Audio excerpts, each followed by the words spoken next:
सत्यमेव जयते। आज हम बताएंगे आपको कि कड़वा है मगर सत्य है,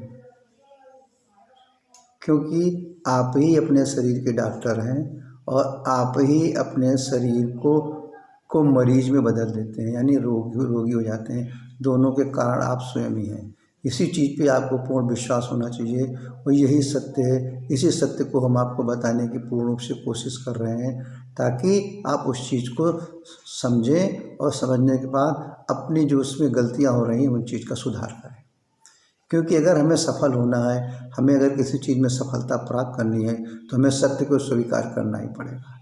सत्य को जब हम स्वीकार करेंगे तभी हमें उस पर परमानेंट यानी अस्थाई उसका सल्यूशन मिलेगा।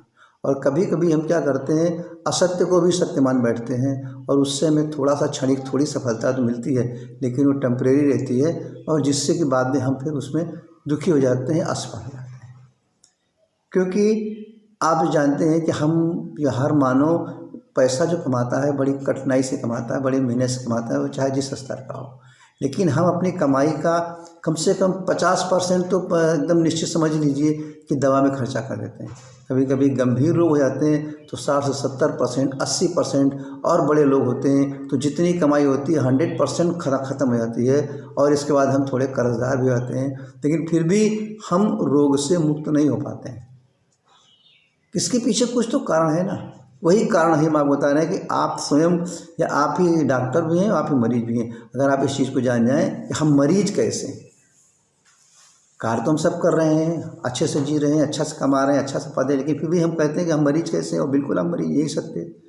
उसी सत्य को बताने का हम कोशिश करेंगे। उसके लिए आपको क्या करना है, केवल अपने जीवन का एक दिन की दिनचर्या को खाली आप अपने मस्तिष्क में रख लें या उसको नोट कर लें और कुछ नहीं करना है। सुबह से जब से आप बिस्तर से उठते हैं और शाम को जब सोने आते हैं, एक दिन का ही आपकी मेहनत जो है आपके पूरे जीवन भर के लिए आपको जो है रोग मुक्त कर सकती है।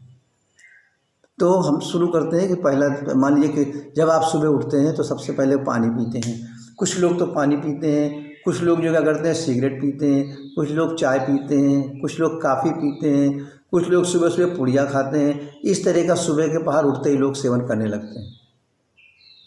या कुछ लोग अपना बोलेंगे भैया हमें जो है बेड टी चाहिए।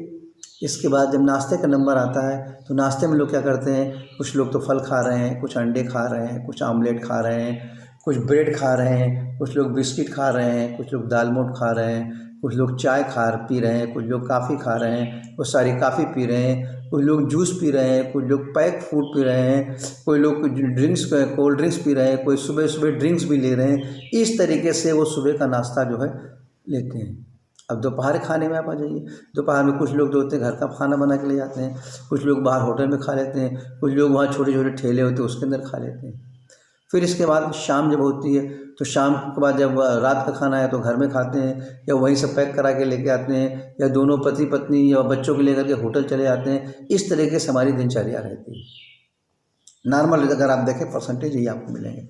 लेकिन उसके साथ साथ हम ये देखते हैं कि जब हम शाम को ऑफिस से लौटने लगते हैं, अपनी दुकान बंद करके लौटने लगते हैं, तो सोचते चलो घर के लिए सामान खरीद लें। तो जब इस चीज़ में विशेष जान लीजिए कि हम जब झोले के अंदर सामान खरीदना शुरू करते हैं तो नॉर्मल में क्या क्या लेके आते हैं। टॉफ़ी ले लेंगे, चॉकलेट ले लेंगे, केक ले लेंगे, ब्रेड ले लेंगे, नमकीन ले लेंगे, कोई समोसा पैक करा लेगा, कोई पिज़्ज़ा ले लेगा, कोई बर्गर ले लेगा, कोई चाउमीन ले लेगा, कोई मैगी ले लेगा, कोई आध दो कोल्ड ड्रिंक्स की बॉटल ले लिए, कोई अपना जो है कोई न कोई चिप्स की चीज़ें खरीद लिए, कोई अपने जो होते हैं पैक फूड और ले लिए। इस तरह की चीज़ों को पूरा खरीद करके अपने बैग को पूरा भर लेते हैं और भरने के बाद सीधे अपने घर पहुँच जाते हैं। तो इस चीज़ पे ही आपको खाली विचार करना है, बस यहीं से विचार करना है कि ये जो चीज़ें हमने खरीद के लाए हैं, ये चीज़ें हमारे शरीर के लिए कितना अनुकूल है, हमारे शरीर के लिए कितना फ़ायदेमंद है, हमारे शरीर के लिए कितना इनसे हमें पौष्टिक चीज़ें मिल रही हैं। हमारे शरीर को तो पौष्टिकता चाहिए ना, ऊर्जा चाहिए ना। इन चीज़ों में मिल रही क्या, पैसे आपने बार खर्चा किया, कहीं पर आपने पैसे में कटौती नहीं की, कहीं में उनकी क्वालिटी कटौती नहीं किया, कहीं उनके ब्रांडों में कटौती नहीं किया। हर चीज़ आपकी फुलफिल है, लेकिन वो शरीर के लिए कितना फुलफिल है, दैट इज़ मोर इम्पॉर्टेंट। यहीं से हमारे रास्ते भटक जाते हैं, यहीं से हमारा शरीर रोगी बनना शुरू होता है। उसी चीज़ को आपको समझना है, क्योंकि ईश्वर हमारा शरीर जो जीवित है ना, मृतक तो है नहीं ना। हमारे शरीर को जीवित चीज़ों के लिए हमें जीवित चीज़ें खाना है।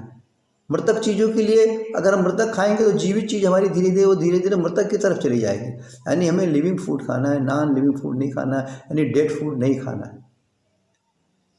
यही सबसे बड़ा कारण है, यही सबसे बड़ा सत्य है, यही सबसे बड़ी सच्चाई है कि हम अपने शरीर को स्वयं से ही मरीज बनाते हैं, स्वयं से ही रोगी बनाते हैं। क्योंकि जितनी भी चीज़ें हम खा रहे हैं सब डेड फूड हैं, यानी वो सब चीज़ें हमारे शरीर के अनुकूल नहीं है जिससे कि हमारे शरीर को जीवित रख सकें। केवल स्वाद के लिए तो हमारे लिए ठीक है, थोड़ा टेस्ट हमें मिल गया। आप टेस्टी चीज़ खाइए, 80% से 85% आप जो है जीवित चीज़ खाइए, 15 से लेकर के 20% आप जो है उन चीज़ों को खाइए जो कि केवल आपको थोड़ा सा टेस्ट दे दें। बस टेस्टी के लिए उस चीज़ को खा सकते हैं, ना कि अपने पेट भर के खाएं ताकि हमें पूरी से तृप्ति मिल जाए कि अरे भाई हमारा पूरा तो पेट भर गया। यहीं से हमारे शरीर के अंदर विकार शुरू हो जाते हैं। इन्हीं चीज़ को आपको बार बार अपने चैनल के माध्यम से समझाता हूँ, कहता हूँ कि सत्य को समझिए, सत्य को जानिए।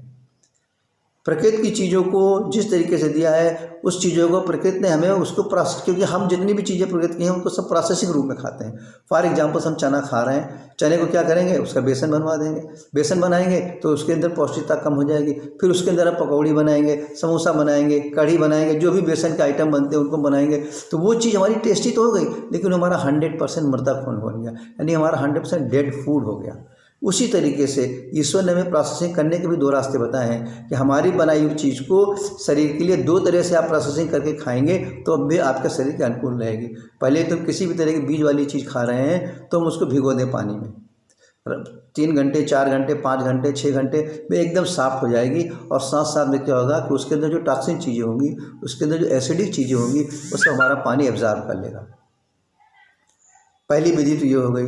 दूसरी विधि हमारी ये हो गई कि जिन चीज़ों को हम जैसे सब्जियां वगैरह हैं उनको हम कैसे भिगोएं, आपका भी कहना सही है। उन सब चीज़ों को आप क्या करिए कि पानी एक टोप में लेकर के वो उबालिए, और जब पानी हमारा उबलने लगे तो तुरंत उसमें वो सब्जी कटी हुई डाल दीजिए, और डालने के बाद तुरंत गैस को बंद कर दीजिए, यानी टोप को उतार के नीचे रख दीजिए। 15 से 20 मिनट के अंदर हमारी वो सब्जियाँ एकदम सॉफ्ट हो जाएंगी, मुलायम हो जाएंगी, जिनको हम आराम से खा सकते हैं। बाद में उन सब्जियों को बाहर निकालिए, और निकालने के बाद जो है उसके अंदर आपको जो भी मसाले मिलाना हो सारे मसाले, हल्दी, धनिया, मिर्चा, लहसुन, प्याज, टमाटर, अदरक, दालचीनी, काली मिर्च, थोड़ा सा सेंधा नमक सब डालिए, नींबू डालिए, उसके अंदर अच्छा सा टेस्टी बनाइए। और उसके बाद उसमें क्या करिए, आप तेल भी डालिए ना।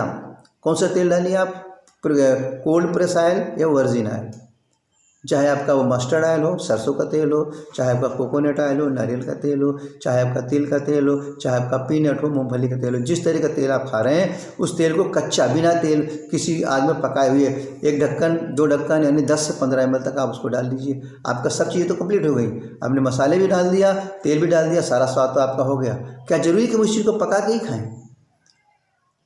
तो हम चाहते हैं कि इस तरीके से अगर आप अपनी पेट्रोलिंग बोलिए या अपना ईंधन बोलिए, इस तरीके से अगर आप अपने शरीर को रखेंगे तो आप अपने शरीर के, हम कहानी कि आपको अपने शरीर के आप डॉक्टर भी हैं और आप अपने शरीर को रोगी को बनाने की भी आपकी जिम्मेदारी है। दोनों चीज़ों में आप जो है अपने शरीर को रोग से मुक्त भी कर सकते हैं, चाहे हम एक्सटर्नल चीज़ यूज करें चाहे इंटरनल चीज़। ज़्यादातर बीमारियाँ हमारी जो हम इंटरनल चीज़ें लेते हैं, जो चीज़ खाते हैं उसी से होती हैं। तो हम चाहते हैं कि इन चीज़ों पर आप विशेष ध्यान देंगे और जहाँ पर गलतियाँ हो रही होंगी उन गलतियों को सुधारेंगे, ताकि आप सुखी रहें, आप निरोगी रहें, आपका परिवार पूरा सुखी निरोगी रहे, आपका पूरा बच्चा सुखी निरोगी रहे। जीवन का सबसे बड़ा सुख निरोगी काया है, जीवन का सबसे बड़ा आनंद निरोगी काया है, और जीवन का सबसे बड़ा दुख रोगी काया है। रोगों से हमारा शरीर भरा हुआ ये सबसे बड़ा जीवन का दुख है। दोनों चीज़ें आपके हाथ में है, आपको निर्णय करना है कि हमें निरोगी रहना है कि रोगी रहना है। फैसला आपके हाथ में है। सत्यमेव जयते।